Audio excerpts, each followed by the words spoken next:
14 मार्च और 15 मार्च का दिन कन्या राशि के लोगों के लिए कैसा होने वाला है। चलिए सबसे पहले इन 2 दिनों के तिथि, नक्षत्र और योग के बारे में बात कर लेते हैं। 14 मार्च शनिवार का दिन है। कृष्ण पक्ष की एकादशी तिथि सुबह 8:10 से रहेगी।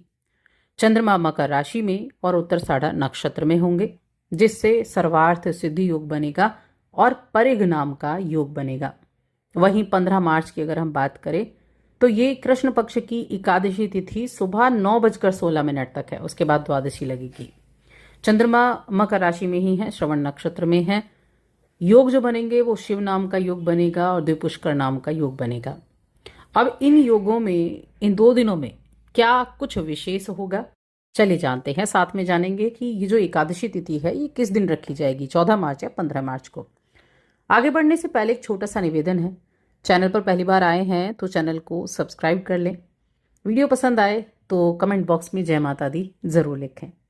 देखिए, दोनों दिनों की एक साथ बात करने वाली हूँ। चंद्रमा दोनों दिन मकर राशि में है और ये राशिफल चंद्र राशि पर आधारित है। एकादशी की बात करें तो ये एकादशी पाप मोचनी एकादशी है, जो चैत्र कृष्ण पक्ष की एकादशी को मनाई जाती है। अब देखिए, व्रत और पर्वों का जो निर्धारण किया जाता है ना, वो उदय तिथि के आधार पर किया जाता है। तो 15 मार्च को उदय तिथि है, यानी सूर्य जब उगेगा तब 15 मार्च के दिन, क्योंकि इस तिथि में, क्योंकि 14 मार्च को जो तिथि रहेगी सूर्य उदय के समय वो 10वीं तिथि रहेगी, इसलिए 15 मार्च को एकादशी तिथि का व्रत किया जाएगा। अच्छे नक्षत्र हैं, अच्छे योग बने हुए हैं। भगवान विष्णु माँ लक्ष्मी की आराधना करें। मन ही मन ओम नमो भगवते वासुदेवाय नमः का जाप करते रहें। और कन्या राशि के जातकों के लिए ये मंत्र बहुत ज़्यादा फल देने वाला है। चलिए अब हम बात कर लेते हैं राशिफल की। तो इन 2 दिनों में अगर हम हेल्थ की बात करें तो आप कुछ ऐसी चीज़ों में शामिल हो सकते हैं जो आपको सुकून देने वाले हों। अब ये कुछ भी हो सकता है, आपको जिन चीज़ों में सुकून मिलता हो ऐसी चीज़ों में आप शामिल हो सकते हैं। कुछ रोमांचक चीज़ें हो सकती हैं, कुछ ऐसी गतिविधियां हो सकती हैं। काफ़ी अच्छी शुरुआत आपके लिए रहेगी। हेल्थ के मामले में ठीक ठाक समय रहने वाला है। अब ये जो मकर राशि के चंद्रमा, मकर राशि यानी आपके पंचम भाव में, 11वें घर का स्वामी पंचम भाव में बैठा है और अपने घर को देख भी रहा है। 11वां घर क्या है? 11वां घर है इनकम का, मल्टीपल सोर्सेज का, सामाजिकता का, समाज का, नेबर्स का, मित्र का, और पंचम भाव में बैठे हुए हैं जो कि बुद्धि का है। तो यहाँ चीज़ें ना कई तरह से परिवर्तित होने वाली हैं। एक तो आपके लिए ये जानना बहुत महत्वपूर्ण है कि किसी भी तरह की अगर समस्या है तो उस समस्या से निपटने के लिए चीज़ें कहाँ और कब नियंत्रण से बाहर होने लगती हैं। इस चीज़ को आपको समझना होगा। आप केवल अपने प्रियजनों से खुद को अलग कर लेंगे और निराश हो, क्रोध हो, उससे व्यवहार करें तो ये आपके लिए भावनात्मक रूप से अच्छा नहीं रहेगा। तो सबसे पहले तो आपको थोड़ा सा इन चीज़ों का ध्यान रखना है। उसके बाद आप मित्रों के साथ अच्छे से संबंध बनाकर चलें। हो सकता है कि थोड़ी सी आपके ना ऐसी कटुता आपके व्यवहार में आ जाए। देखिए, ज़रूरी नहीं, लेकिन हाँ ऐसा हो सकता है। तो बस थोड़ा सा क्रोध नहीं करना है, अपने आप को कंट्रोल में रखना है। भावनात्मक तो रहेंगे, जो भावनाएं हैं वो तो रहेंगी, लेकिन ये भावनाएं अच्छी के लिए होंगी तो ज़्यादा अच्छा रहेगा। आप अपने रिश्तों को मजबूत बनाने पर काम करेंगे। अब देखिए, ये इनकम का भाव भी है, पंचम भाव में बैठे हैं जो चंद्रमा हैं। अब बाकी ग्रहों की दृष्टि भी हम देखेंगे। गुस्से को काबू में करते हुए कार्यों को करना है, क्योंकि आपके ऑफिस में ना आप किसी उच्च अधिकारी से किसी तरह की वाद विवाद की स्थिति में पड़ सकते हैं, तो थोड़ा ध्यान रखें। यहाँ भावुकता पर ध्यान रखना है, वरना तनाव हो जाएगा बिना वजह के। अपने काम पर ध्यान केंद्रित नहीं कर पाएंगे, मूड खराब हो जाएगा। तो इन चीज़ों में आपको शांत रहने की आवश्यकता है। अब चलिए अच्छी चीज़ों की बात करते हैं। तो अच्छी चीज़ों की जब बात करें तो ये समय कुछ ऐसे सोच विचार करने के लिए है कि किस तरह से आप अपनी इनकम को बढ़ा सकते हैं।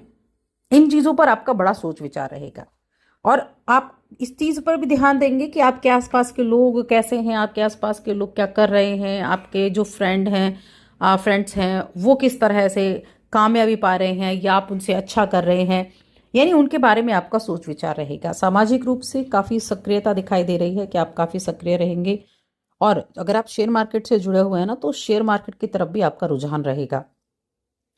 किसी ऐसी जगह से आपकी मुलाकात ऐसे लोगों से हो सकती है जिन्हें आप अपना दोस्त बना लें। यानी कि ऐसी जगह आपको कुछ ऐसे जातक मिल सकते हैं, ऐसे लोग मिल सकते हैं जो आपके बहुत अच्छे दोस्त बन जाएं और आप बड़े जज्बाती हो जाएं उनके लिए। तो ऐसे रिश्ते भी शुरू होने की संभावनाएं बनी हुई हैं। अब देखिए यहाँ ये चीज़ें प्रेम जीवन पर भी लागू होती हैं। कुछ ऐसे लोगों से आपकी मुलाकात हुई थी कि वो धीरे धीरे रिश्ते में परिवर्तित हो गया, प्रेम जीवन में परिवर्तित हो गया। तो उस रिश्ते को आप बढ़ाने के आगे सोच सकते हैं, गंभीरता से उस रिश्ते को ले सकते हैं, क्योंकि आपका विश्वास उसमें जुड़ा हुआ है। तो विवाह की संभावनाएं भी यहाँ बन जाती हैं कि विवाह की संभावनाएं भी हैं। इसके अलावा पारिवारिक जीवन अच्छा है, प्रेम जीवन के मामले में अच्छा है, क्योंकि ये समय वैवाहिक बंधन में बंधने के लिए बहुत अच्छा है। अपने प्रिय से अगर आप दूर हैं तो उनकी मौजूदगी का एहसास करेंगे, आप उनसे मिलने जा सकते हैं। इसके अलावा मन आपका शांत रहेगा। देखिए जब भी आपको लगे ना मन आपका शांत है, अपने घर से बाहर निकलें, खुली हवाओं में टहलें, थोड़ा वक्त आपको दें, ऐसे लोगों के साथ घूमें जो जिनके साथ आपको पसंद है घूमना, तो थोड़ा घूमें।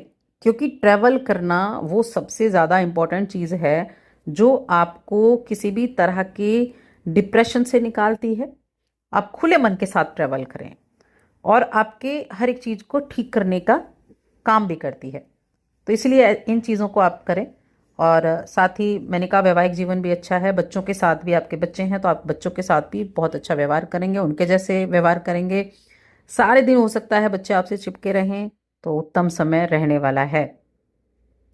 अब हम बिजनेस करने वाले लोगों की बात करते हैं तो बिजनेस के मामले में भी अच्छा समय है। नौकरी करने वाले जातकों के लिए फिर भी कहूँगी थोड़ा सा किसी ना किसी तरह से ऐसा रह सकता है वर्कलोड हो जाए, या ऐसा रह सकता है कि ऑफिस में थोड़ी तुनक मिजाजी हो जाए। तो जो मैं पहले बता चुकी हूँ, पेशेंस के साथ काम करेंगे तो ये तुनक मिजाजी से भी आप बच सकते हैं।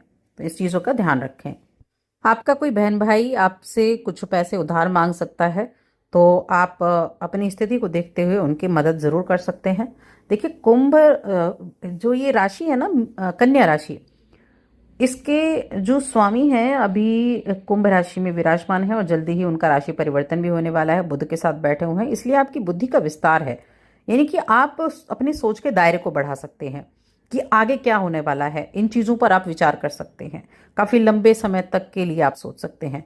तो ऐसी ही चीज़ों को सोचते हुए आप अपने जो आपके रिलेशंस हैं ना उनको मजबूत करने की तरफ काम कर सकते हैं। तो कुल मिलाकर दोनों दिन काफ़ी अच्छे रहेंगे। अच्छे से इन 2 दिनों को एंजॉय करें और ओम नमो भगवते वासुदेवाय नमः का आप मंत्र का जाप मन ही मन करते रहें।